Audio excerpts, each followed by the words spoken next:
Mangalagiri DYFI శాఖ ఆధ్వర్యంలో సోమవారం సాయంత్రం ఎస్ఎఫ్ఐ డీవైఎఫ్ఐ శాఖలు బైక్ ర్యాలీ నిర్వహించాయి. వివరాలు వీక్షిద్దాం.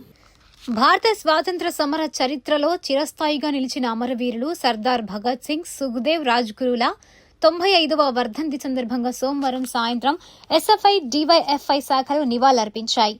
డీవైఎఫ్ఐ కార్యాలయం నుండి బైక్ ర్యాలీ ప్రారంభమై మిద్దె సెంటర్, మెయిన్ బజార్, సాధు సోడా సెంటర్ మీదుగా గాలిగోపురం వద్ద గల భగత్ సింగ్ విగ్రహం వరకు ర్యాలీ జరిగింది.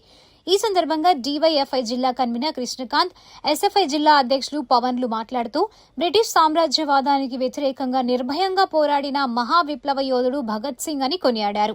ఇంక్విలాబ్ జిందాబాద్ అనే నినాదంతో యువతలో జాతీయ చైతన్యం రగిలించిన మహనీయుడని అన్నారు. దేశాన్ని సంపూర్ణ స్వాతంత్ర్యం వైపు నడిపించేందుకు భగత్ సింగ్ తన సహచరులు రాజ్గురు, సుఖదేవ్లతో కలిసి చేసిన త్యాగాలు అపూర్వమని అన్నారు. రాష్ట్రంలో డ్రగ్ మాఫియా పెరిగిపోతోందని అన్నారు. గంజాయి, ఇతర మత్తు పదార్థాలకు యువత బానిసై చెడు మార్గంలో పయనిస్తోందని వారన్నారు.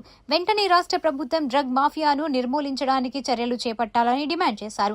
ఇటీవల కూటమి ఎంపీ మహేష్ కుమార్ పట్టుబడడం జరిగిందని అన్నారు. ఇది అత్యంత దుర్మార్గమని అన్నారు. ఈ పరిస్థితులు సమాజానికి పెను ముప్పుగా మారే ప్రమాదం ఉందని అన్నారు. పాఠశాల, కళాశాలలో నిరంతరం అవగాహన కార్యక్రమాలను ప్రభుత్వం నిర్వహించాల్సి ఉందని అన్నారు.